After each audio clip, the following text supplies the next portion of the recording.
Assalamualaikum warahmatullahi wabarakatuh. Teman-teman, berjumpa kembali di channel Kang Gugum. Kali ini Kang Gugum akan membahas mengenai apakah GCV mustahil karena FDP terlalu besar. Mari kita pahami dulu apa itu FDP, teman-teman. Teman-teman pionir, belakangan ini saya melihat cukup banyak unggahan yang membahas tentang FDV atau Fully Diluted Valuation untuk menilai P-Network, teman-teman. Bahkan ada yang mengatakan GCV tidak mungkin terjadi karena kalau dihitung menggunakan FDV, nilainya akan jauh lebih besar daripada Bitcoin, bahkan lebih besar daripada jumlah uang yang beredar di dunia. Mendengar pernyataan seperti itu, banyak pionir langsung merasa pesimis. Sebaliknya, ada juga yang langsung menolak tanpa mencoba memahami apa itu FDV, teman-teman. Menurut saya, kedua sikap itu kurang tepat, karena sebelum kita setuju atau tidak setuju terhadap sebuah analisis, sebaiknya kita memahami dulu apa yang sedang dihitung. Maka, pada video kali ini, mari kita bahas dengan tenang. Apa itu FDV? Mengapa banyak analisis menggunakannya? Apakah FDP bisa langsung dijadikan patokan untuk menilai masa depan P-Network? Dan bagaimana kita menyikapi perdebatan ini secara objektif, teman-teman? Apakah itu FDP? FDP adalah singkatan dari Fully Diluted Valuation. Kalau diterjemahkan secara sederhana, artinya nilai sebuah proyek apabila seluruh jumlah maksimum koin atau tokennya sudah beredar. Cara menghitungnya sebenarnya sangat sederhana, yaitu FDV sama dengan harga satu koin kali total maksimum supply. Misalnya, sebuah proyek memiliki maksimum 100 juta token. Kalau harga satu token adalah $10, maka FDP proyek tersebut adalah $1 miliar. Itulah sebabnya FDV sering digunakan investor untuk membandingkan ukuran berbagai proyek kripto. Namun, disinilah yang sering terlupakan, teman-teman. FDV bukan harga. FDV juga bukan jumlah uang yang benar-benar sudah masuk ke proyek tersebut. FDV hanyalah sebuah indikator teoritis berdasarkan asumsi tertentu. Mengapa FDV disebut teoritis? Karena perhitungan tersebut mengasumsikan bahwa seluruh token sudah beredar dan seluruh token memiliki harga yang sama. Padahal kenyataannya banyak proyek blockchain yang tokennya masih terkunci, masih dalam vesting, masih dialokasikan untuk pengembangan, masih digunakan sebagai insentif validator atau bahkan belum pernah masuk ke pasar, teman-teman.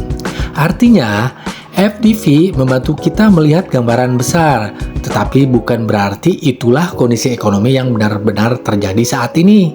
Bahkan di banyak proyek kripto besar pun, investor biasanya melihat FDV bersama indikator lain, bukan hanya satu angka saja. Bagaimana dengan P-Network? P-Network memang memiliki desain tokenomik dengan maksimum sekitar 100 miliar P. Lalu muncul perhitungan ini. Kalau 1 Pi bernilai sekian, maka tinggal dikalikan 100 miliar. Hasilnya menjadi sangat besar.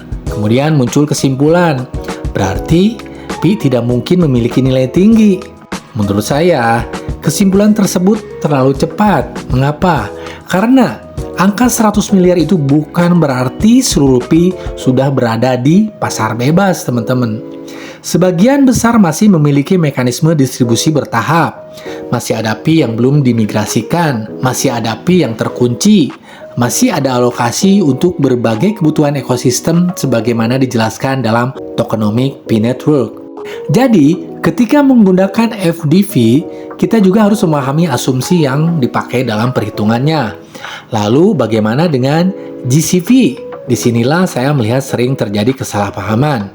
Perlu dipahami bahwa GCV atau Global Consensus Value bukanlah harga resmi yang diumumkan oleh P-Core Team. GCV adalah konsep yang berkembang di sebagian komunitas pionir berdasarkan kesepakatan dalam transaksi tertentu.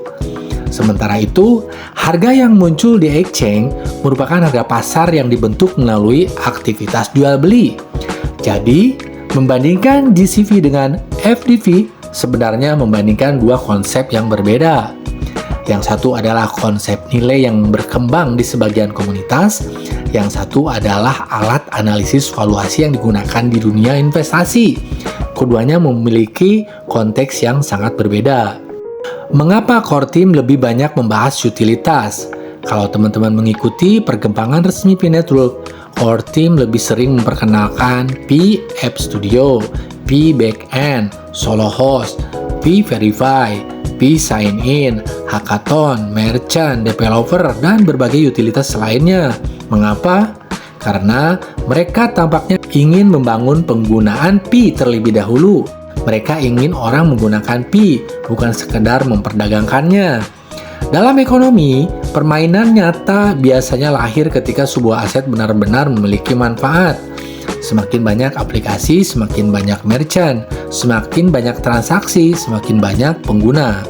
Semakin besar pula potensi terbentuknya aktivitas ekonomi. Tentu saja, ini bukan jaminan bahwa harga akan mencapai angka tertentu, tetapi inilah arah perkembangan yang selama ini terlihat dari berbagai pembaruan resmi P-Network. Bagaimana saya menyikapi unggahan tersebut? Saya menghormati apapun yang menggunakan FDV sebagai dasar analisis, karena FDV memang merupakan salah satu alat lazim digunakan di industri kripto. Namun, menurut saya, kita juga tidak boleh menilai masa depan sebuah proyek hanya dari satu indikator. Masih ada faktor lain seperti tokenomics, distribusi token, utilitas, adopsi pengguna, aktivitas developer, likuiditas, pertumbuhan ekosistem, dan perkembangan teknologi. Semua faktor itu ikut mempengaruhi bagaimana sebuah proyek berkembang dalam jangka panjang. Karena itu, saya memilih untuk tidak terburu-buru menyimpulkan bahwa P pasti akan bernilai sangat tinggi. Tapi saya juga tidak terburu-buru menyimpulkan bahwa P pasti tidak akan mungkin berkembang. Saya lebih memilih mengikuti perkembangan resmi dari P-Network, melihat bagaimana utilitas bertambah, bagaimana developer membangun aplikasi, dan bagaimana aktivitas ekonomi di dalam ekosistem terus berkembang. Teman-teman pionir, perbedaan pendapat adalah hal yang wajar. Yang penting adalah kita berdiskusi berdasarkan data, menggunakan sumber yang dapat dipercaya, dan tidak saling merendahkan. Kalau ada yang optimis, hormati. Kalau ada yang skeptis juga hormati. Karena pada akhirnya, waktu dan perkembangan ekosistemlah yang akan memberikan jawaban. Bagaimana menurut teman-teman? Apakah FDV sudah cukup untuk menilai masa depan P-Network? Atau justru utilitas dan penggunaan nyata akan menjadi faktor yang lebih penting? Silakan tulisan pendapat kalian di kolom komentar. Saya ingin membaca sudut pandang teman-teman semua. Sebelum saya akhiri video ini, izinkan saya memperkenalkan diri.